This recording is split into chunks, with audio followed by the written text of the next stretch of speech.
On this episode, we'll discuss mobilizing your congregation for missions.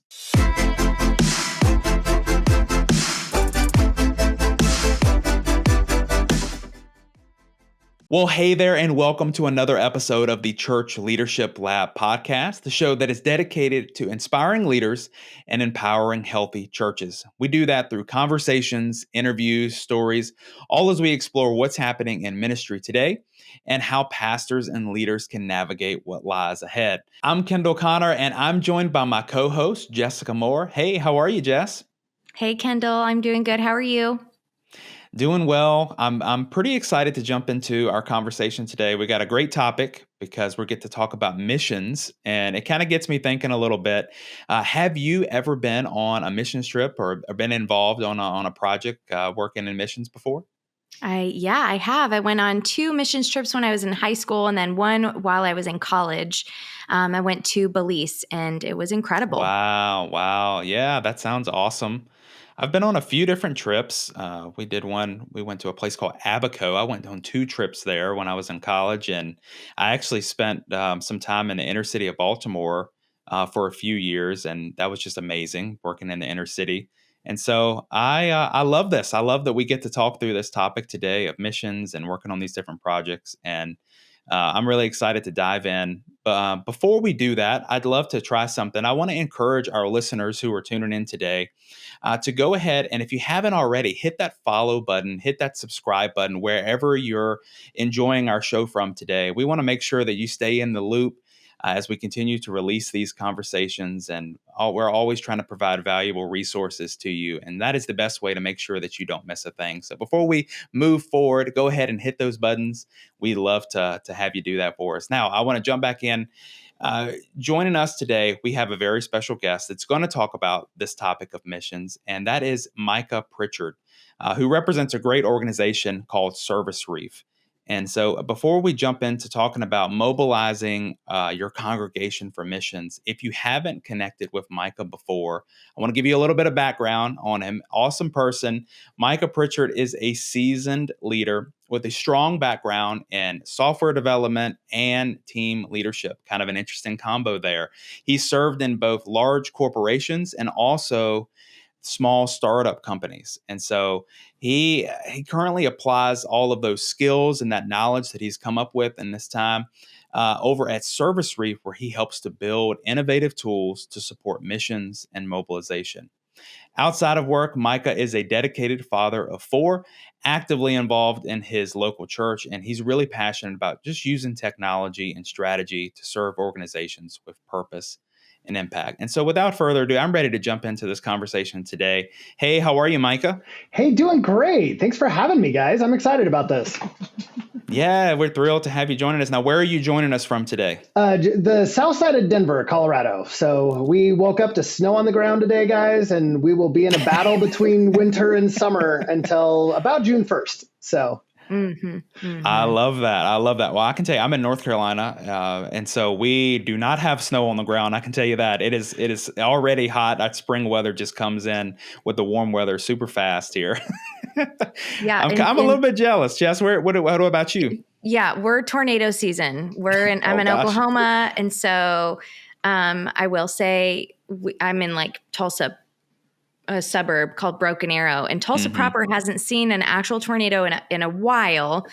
We had a little one a couple years ago, but nothing serious. So I've lived here now for 15 years and have never personally witnessed a tornado, knock on wood. Yeah. So, but we had tornado watches all day yesterday. We've got storms coming all this week. So 'tis the season. Very exciting. Well, we've got a lot of range here. Yeah, we've got snow. We've got tornado season and sun. I mean, we've covered all of our bases here, I guess, in terms of weather. Micah, tell us a little bit, something that we always like to ask our guests when they come on the show. You know, we read the public bio. but what's something that doesn't necessarily make that public bio that all your family and friends would know about you? Yeah, yeah. Well, I think kind of two things. Well, one is my dad was a pastor for 35 years. And so growing up in the church, like I have a heart for what you guys do and for all of your audience, and just understanding like the local church is definitely the lifeblood of our service and impacting the kingdom in local communities abroad as well as global. But I have a huge heart for that. And then probably the other one that would just be like my first job after college was actually in video games. I actually right out of college, and that kind of started my tech career, if you will. But I worked for a company called Electronic Arts, or EA Sports, and did that for a couple years, almost 3 years, and then you can't just fly by that. I mean, come on, like the real EA Sports, the real EA Sports. So I was in the quality team, and so I worked on a couple production teams, like for Madden and for some other ones. But then anything they released had to come through our team, and so I got to touch everything, whether it was a really cool game or really not a cool game. It didn't matter; it still came through us before it shipped. So it was a fun experience. So you were like paid to actually play the video games and be like, "This is not fun. We're not." So I'm the one, like, if a mom comes in and is like, "Hey, you'll never make a living doing that," I'm like proof that you actually can. So I will not let my children listen to this episode. Right. Cool. Oh, that's awesome. No, that's really cool. No, that may be one of my favorite answers that we've gotten to that question. That's awesome. Agreed. Tell us a little bit more about your story. You know, like I know that you are passionate about missions and helping churches. You know, can you tell us a little bit about how this became a passion for you? Yeah, it's interesting how God works that journey. From video games to like missions, right? How does that work? Only God, right? And I think when you look at missions, like one of my first mission trips I took I was only 8 years old. And I got to go with my dad down to Mexico, and they're doing some clinics and some VBS and play with the kids, and just started to open up eyes about what God does on the global world. Like his heart is for the entire world. And so there's always been a passion for that. And Service Reef really started as a nights and weekends kind of like side hustle, if you will, I was still working for corporations and running dev teams and doing different portions of the organization. And but through that time, it just kind of kept growing and growing. And we're like, God's doing something here. And so just to be able to come and partner with churches and nonprofits that are really, our vision is just to see their vision succeed. And that's man. So that's the heart. And just a chance to get here and talk through just missions and mobilization is really coming from a heart of, we want to see you succeed where God's called you to be. And just excited for that within your audience too. So cool. So missions feels like it could be a broad term. So how would you define missions? What does that look like? And then kind of part two of that question, why is that important for churches? Yeah. Great question, Jess. And I could probably write a book on that, but thankfully there's been a couple already written. I would define missions really as crossing borders, cultures, or boundaries to minister to someone else on the behalf of Christ, right? And so there is a very large trend within our culture of kind of looking at evangelism really as missions, and missions, everything is mission. In fact, there's actually a book called Everything is Mission. So if you want to deep dive on why that's true or not true, go read that book. It's a great treatise on the subject. But where I feel like the heart of it really comes is I feel like we're all called to do that. And God gives us that picture from Genesis 12, when Abraham's called, he says, I want to impact all nations. At the very end of Revelation in 7, right? He gives us a picture of what the end is, and all tribes, all languages, all tongues are there. And so I think that the heart of God is still there. So to give you a longer answer a little bit, Jess, I would think of it in a couple different ways, like almost like a funnel. Like there's the Missio Dei, that what God's mission is on the earth, right? And then there's the mission of the church itself. And then there's a call to be missional wherever we are. And that's where kind of the missions falls in. But we're called to be missional, to engage others in evangelism, to spread the good news, kind of regardless of where that is. I don't know, that's a little longer answer, but hopefully that kind of answers the question for today. Yeah, it does. It does. And then, so digging a little deeper, why is that important for missions? And I think all three are important, right? But pertaining to this conversation specifically, maybe let's zoom in on the church portion of this. What does this mean with church leaders? why is it important for them to grasp this and take action on this? Yeah. I would say in that case, let me tell a story. Like a lot of times what we present from the pulpit or from the front, right? If you want to get engaged, go serve in children's ministry. Like that's it. That's missions, right? And that's true. Yes, there is that need. However, I think we're missing a key piece, which is really the impact that can be had when you're actually on mission. And so I would say there's a kind of twofold. One, we don't often even tell the congregation or those that we're ministering with and around that like missions is an actual potential career path. And if I can just maybe step on some toes here, as a dad of 4, I didn't even realize this myself. So I'll put it in I terms, but the normal Western mindset within the US really is, hey kids, go work really hard at school so you can get into a good college, which you can get hopefully a degree that you can use to go make money and then go do this. And there's a career path that we lay out in front of all of our kids, right? Yeah. Not once was I telling my own kids about missions as a potential career path. And I think in that space, we do a disservice of what God's really after in the heart of that and going, yes, can we use our career to, glorify God? Absolutely. And mine's kind of proof positive of that. Like no one would have thought that, right? Like when you saw me as a, college student or whatever, like, okay, how does this work? But I think in that thing of telling the stories, starting to train our folks to think more globally, starts to have an impact and a ripple impact to understand like, hey, God is about this. Will all of us go abroad or will all of us cross cultures or boundaries? No, and that's okay. We're not all called to do this, but we're all called to be a part of that mission that's going on. Okay, cool. I first of all, love hearing your heart for this, right? And kind of, I can tell that you have that burden on you, right? Like that sense of responsibility of, man, I want to give this message, this hope of Jesus, right? Literally across the world, across the globe. And I think maybe for a lot of pastors, ministry leaders that are out there, a lot of churches, they sense the importance of this, right? Like they love the idea of missions, but sometimes they don't really know where to begin, right? And they get kind of hung up on the logistics. It can feel overwhelming, just to be fair, knowing where to start. Why do you think that is? And what's the best way to kind of remedy that? Honestly, it feels overwhelming because it is. Like it's a lot of That's work. Fair. That's fair. We did some studies and we kind of found out that it's about 150 hours of administrative work to get a team to the field. And so when you think about a short-term team and you're like, oh, it feels overwhelming to get started. Well, yeah, because there's a lot of work and a lot of thought that goes into it. And how do you approach this? And so, and not just the amount of work, but also you feel like you're a steward, right? Of, the church, of the people that are going with you, of that. And so when you get to a certain size, you kind of have to start to have some systems in place. Okay, so to the point that, and then not only is it good for you, but then think of the participant. They're giving up a week often or 10 days of their time. In fact, a lot of large churches we work with, if they're tracking like engagement credit, like how many people attended or went to life group or small group, right?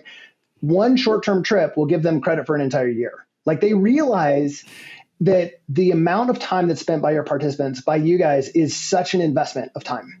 And so I want to just kind of honor that first. Like if folks are feeling like it's overwhelming, yeah, I get it. One of the ways I would shift maybe some of the mindset is more think of it as discipleship.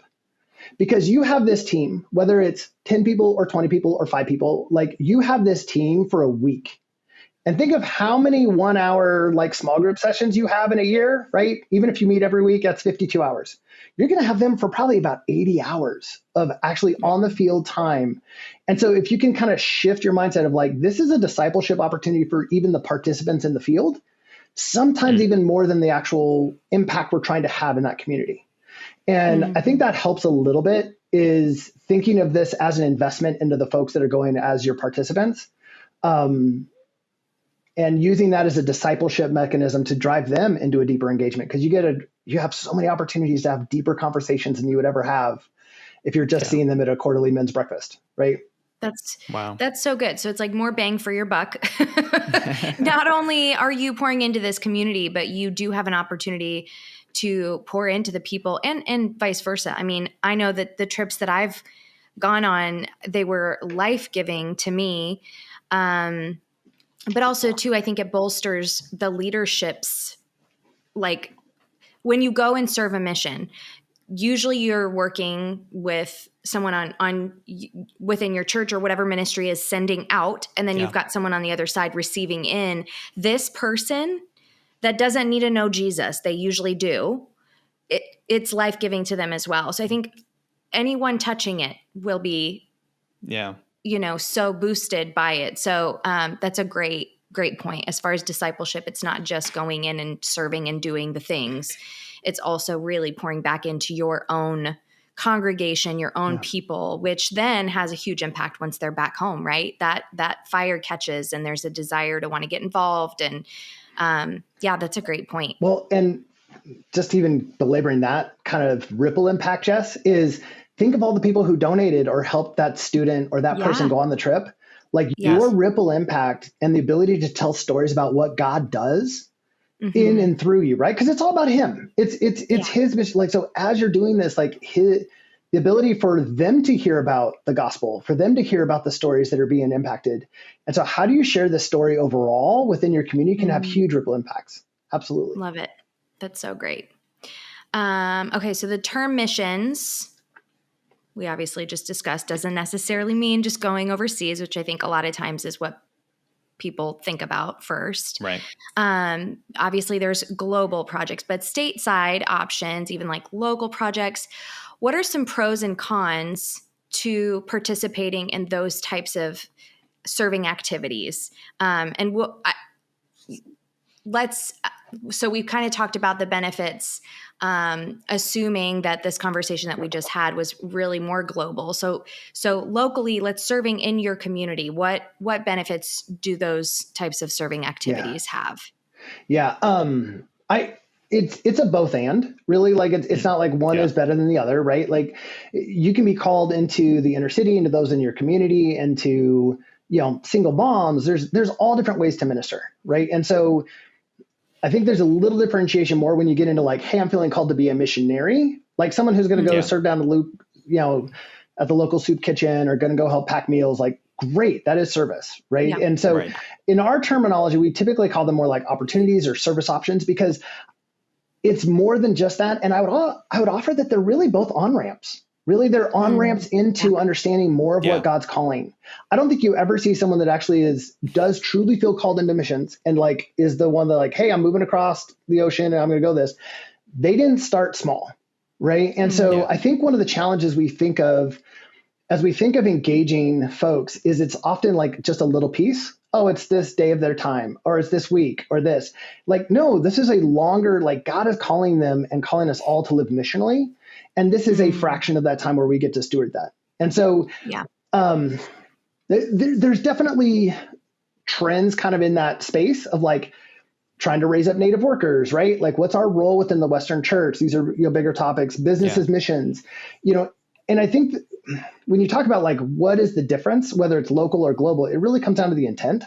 Like if there's a college student that's like, hey, I'm going to go work in Turkey because I just think it's cool. Like, okay, great. Like go use your skills to work in another country. Awesome. That's different than someone who's saying like, hey, I really feel called to an unreached people group. And one way to use that is to use the skills and talents and abilities I have to go into that space. Sure. Right. And so I think that's kind of like, whether it's here, near, or far in that. And one thing that I would offer maybe some of the leadership or thinking through this, like if you have this, think of these service opportunities also as evangelism. I think a lot of times we focus so hard on like, well, you got to be spiritually mature and ready to go. And like, yes, you know what? There are times in which that's incredibly important. We're going into a really hard culture. There's a lot of spiritual warfare. There's other things going on. Absolutely. You need mature believers in that case. Yeah. A lot of times you don't. Like you're going to build, something in, Mexico, or you're going to go do this. Right. And one of the challenges that's kind of unique about where we challenge some of the church leaders is think about it in terms of almost reaching your neighbors or your community and inviting them to use their gifts into this space, even if they're not as far along maturely, like from their faith perspective. Yeah. And it's I was sorry to interrupt you. I was going to say student missions. Yes. I mean, Yes. sweet high school Jess was not nearly spiritually mature as I am now because she just hadn't seen much. But, I feel like that's such a good point. It does strengthen your faith so much to go in such a tangible way. Like nothing beats that. Nothing beats you watching God do something wild and then like, whoa, that was undeniable. That was incredible. That's a great point. Well, and like one more story I heard just from a couple weeks ago is there's some sports camps being run, right? And so they took like a volleyball team across from a local college. 3 of the girls on the volleyball team got baptized, right? And so Amazing. Like a lot of times the training, the time we put into preparing the team for the field is actually really good theology, and it's really good training, and it's really good missiology, right? And where else are they going to get that? And so it's an opportunity like, hey, come serve, come do the sports camp. But in that time, it really allows God to work on their hearts and get them to a deeper level. Man, you have shared some amazing ideas. A couple that I want to break down is I love that you said that there are opportunities for missions. I believe you said here, near, and afar. And I love that. And I was just thinking, to my own church where I serve, we have opportunities where, something we do each month, we call them serve days. We do a serve day once a month where we have local projects. We're able to go and we're able to we partner with our local soup kitchen, right? And we are a food pantry, and we provide food for groceries for different families. Amazing local opportunity, low commitment, right? Then there are near opportunities. I think about the organization that I used to serve with in Baltimore, Maryland, right? Inner city of Baltimore. We would bring in teams from all over the United States, and they would come in and they would bring a lot of times students and things like that. And, they'd come from a state over or, from a few hours away, and they would spend a couple of days with us. And that was kind of like that near, right? Like they were able to come in and they were able to do some small projects, clean up the city while also presenting that hope of Jesus. And then we have opportunities. I think in my own church, we're committed. We go each summer at least once to Dominican Republic, right? Like that's something that we look forward to, and we're able to go somewhere that is farther away.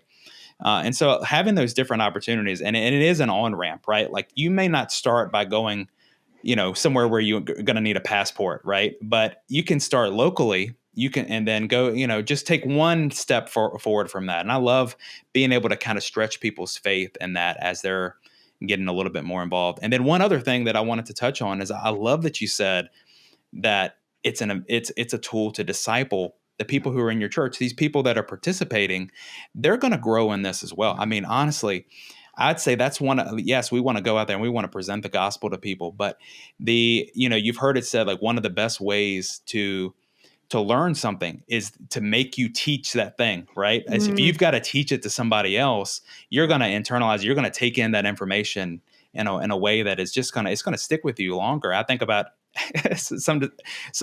teaching my own kids things, having to teach it to them in a way has me looking at biblical topics in ways that I never really looked at them before, right? Because you got to explain it, especially if you're talking to your kids, right? You got to explain it on a level that's easy for them to grasp. And so I think the same things applies. That makes me think of those little colored beaded bracelets. Do you guys know what I'm talking about? That's like missions 101 right there, is making those bracelets at VBS with kids. But that's so true, Kendall. Like, that's salvation on a bracelet. Yes. So I love that. What a good reminder. It took me back. I'm telling you, I love this topic because these are things that any ministry leader, can be thinking about. How can we get our people focused on the heart of, we've got to get this message of Christ out there? And, it's awesome.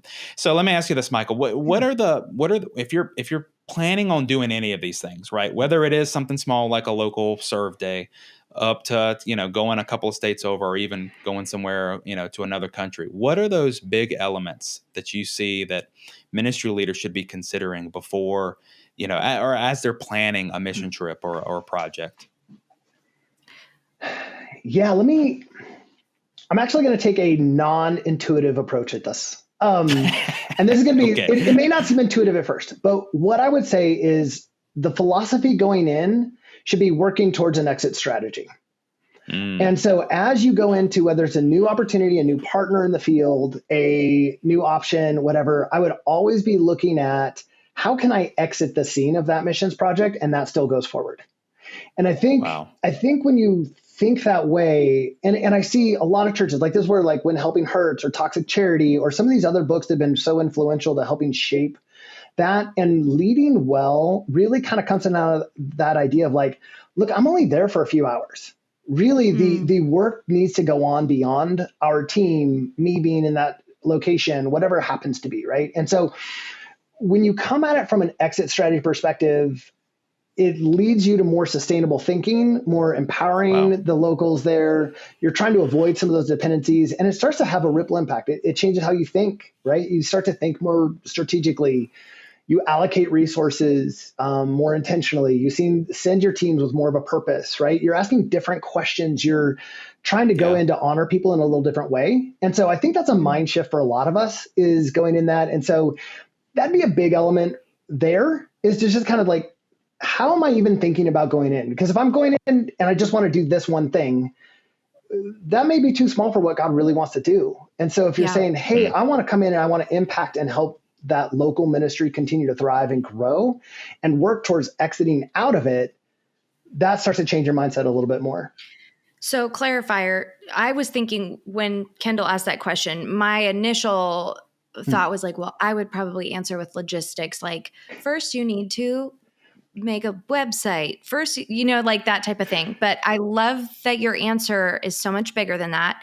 And it's with the end in mind, right? So like, what is the goal? The goal should always be, we're leaving. How do we want to equip? Right. Mm-hmm. So that's phenomenal. And that's laying the groundwork for, well, if then that's how we're doing this, you're right. That does kind of backfill the rest of your planning a little differently, because you do have to plan for, well, if we're leaving, what do we need to bring to leave to equip, right? So very interesting answer. Yes. Now there, we can get into tactical, right? Like, but I'm just saying, like, I think if you change the way you're going into it, you're going to naturally start to think back, like you said, like you start to think differently. What kind of resources do we need? How do we pack? Right. How do we do these things is a little bit different in that. Absolutely. And it's interesting. Just like, yes, there are tactical things. And we know that like through studies and time, like through doing hundreds and hundreds of trips and thousands of people, like it's about 4 months. Like people plan further than that, but about 4 months in, they're serious, right? Because it's close enough that they feel it coming and yet not too far away. But like that communication, you want to think about, the strategy of, for a lot of folks that do this, it's kind of a year round. They're always engaging their partners. What are you guys needing? What are we needing? Like what kind of teams? Okay, let's back up. And so they're thinking like very holistically for their calendar year. Yeah. So we can get into that tactics if you want to, Jess. I'm just saying, like, if I kind of was thinking of the big element, I would think it's more mindset shift, if that makes sense. No, I like your answer better. I like it better. Well, and I want to ask about something that you mentioned too. It sounds to me like maybe it's easiest for someone who's just getting into this to partner with someone who's already doing something. Is that what you see? As I know you work with a lot of ministries on these type of things. Is that one of the best ways to kind of get started in it, to partner with an organization maybe that's already doing something like this? Yeah, I would say look first in your community and see where relationships are, right? Because there's probably relationships already in your church with partners, with other folks that have either been sent out or they have experience from serving in high school or other things. And it's a lot easier on those to lean on a more established person in the field and then start to ask them the question. Like a lot of times, again, it gets to that mindset of exiting, right? Because you're like, oh, we want to come in and we want to serve. And what serving means is I'm going to dump a whole bunch of stuff on you and you're going to have to entertain 50 high school students for a week. And you're like, okay, no, like change. Like how do we come serve you as a partner? Mm-hmm. What do you actually need? Wow. Is a question a lot of people do not ask. So once evaluate kind of where the relationships are already. Yes, going with established partner would definitely be a good first step, Kendall. And then I would just have a conversation and start to build a relationship with that partner. What are you really looking for? What kind of ministry are you doing? Yeah. What would draw and be meaningful to those that are in your community? I love that. So you're saying don't call and say, we're going to make bracelets. We're going to do skits. Those can are good definitely things, be but that's elements, yes, but hopefully they're driving towards something Find that's that like, real need. yeah, a little bit yeah, more than I love need that. That's great. That is great. Okay, so we not diving into logistics, but one thing that's for sure is you're going to have people that are going to be involved, right? Volunteers. Yes. How would you go about? Let's say we've identified where we're going, we've identified what the needs are. Now we need to kind of draw in some volunteers. So do you have any advice on recruiting or equipping those volunteers? It's a different game than just like, hey, gang, we're doing an Easter egg hunt. Here's Right. what you need for this day, an hour, whatever. So this is a different thing. So any advice for that, recruiting and equipping? Yes. There's lots of elements. Some of it is pertinent to how your culture is, your ethos is within your local body, right? Sure. I would say Annalee Stanley had a good quote a while ago. He said, think steps, not programs, right? So when you think of engaging, whether it's local, and we need people to be marriage mentors, or we need people to, serve in children's. We do need that, right? We do need youth leaders. We need folks to come, or, like whatever volunteer you're thinking of. One, I would say start thinking, even at the higher levels, how often do we talk about it? This should be a lifestyle of service. Christ, the image we have is him on a cross, right? Like the ultimate sacrifice.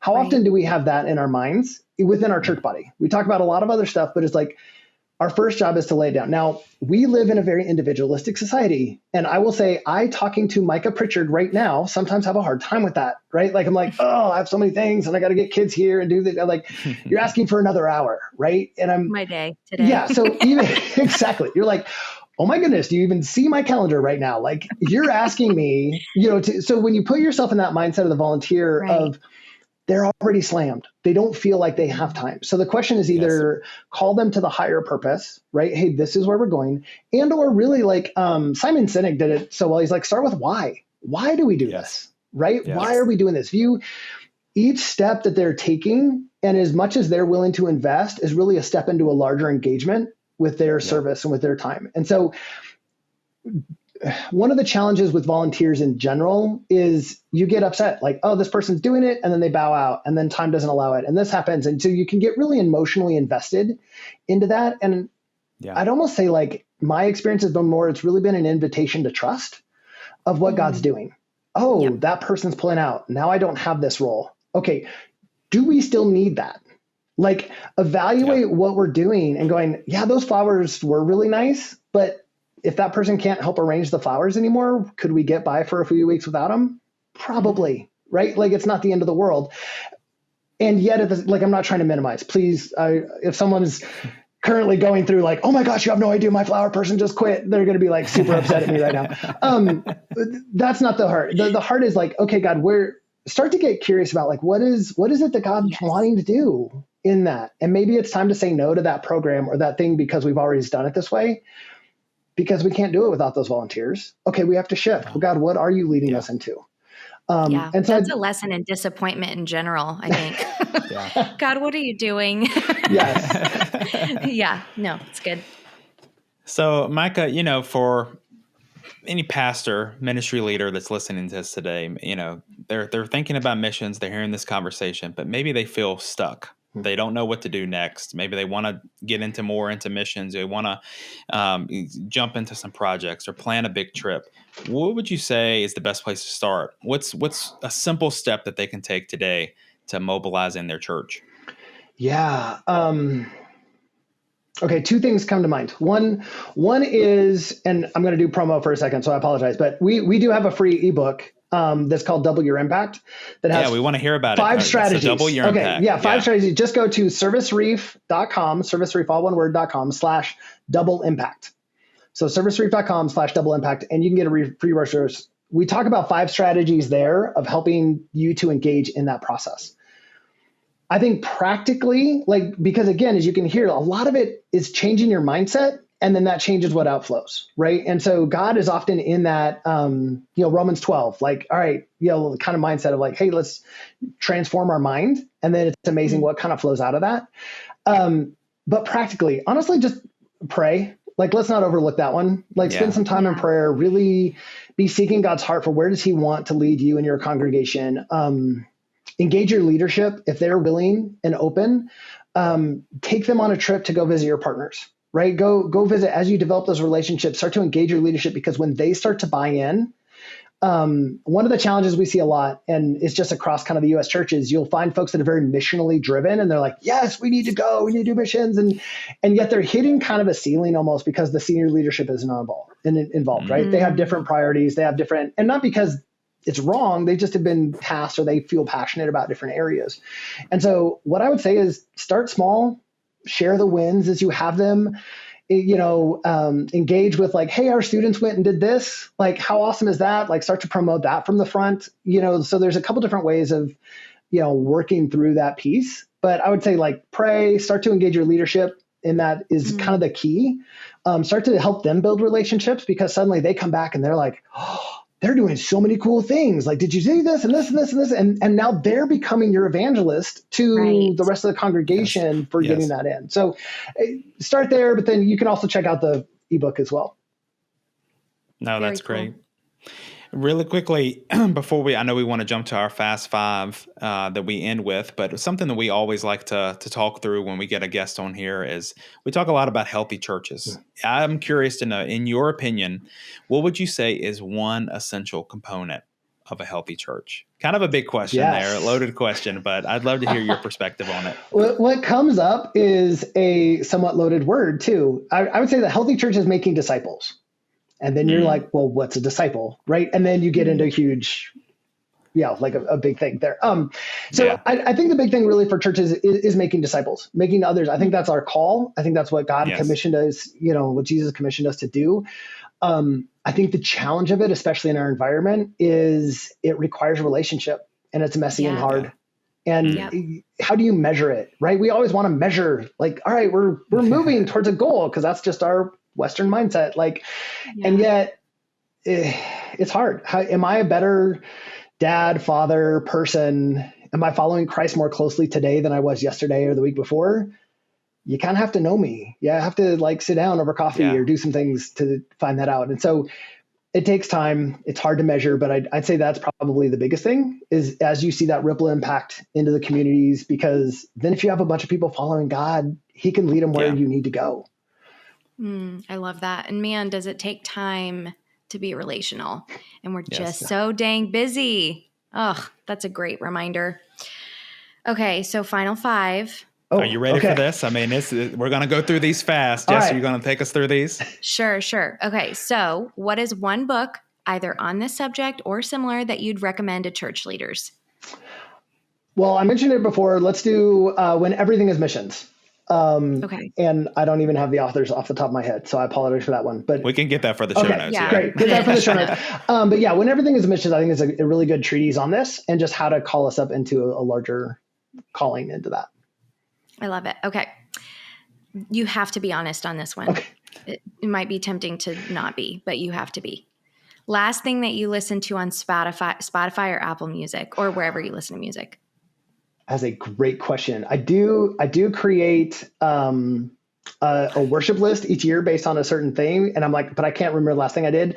I was binge listening to a podcast this weekend. I'm a big podcast listener. So the Bema discipleship podcast has been eye-opening. I've been in church for years and I've never even heard some of this stuff. And it is caused me to, what was that? What's it called? It's called Bema, Bema.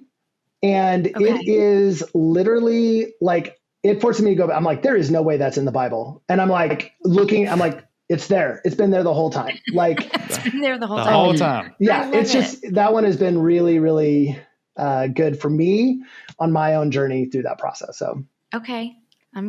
Yes. Show notes, Kendall. Okay. Favorite piece of technology or software? I'd say one of two. One, I am like ADHD person on steroids to a certain degree at times. And so, which would be another book, ADHD is Awesome, which would be another, on steroids. That would I think Fathom, like the note taker, is really helpful for me to kind of look back and do those things. Yes, I use ChatGPT and some other Cast Magic is one. If you're doing a lot of video, it helps you on some of those things, but probably Fathom is the one that comes to mind most of the time, because I can go back and go, what were we talking about again last week? What was I supposed to do out of that? So that helps save my bacon multiple times a week. Okay, that's a good one.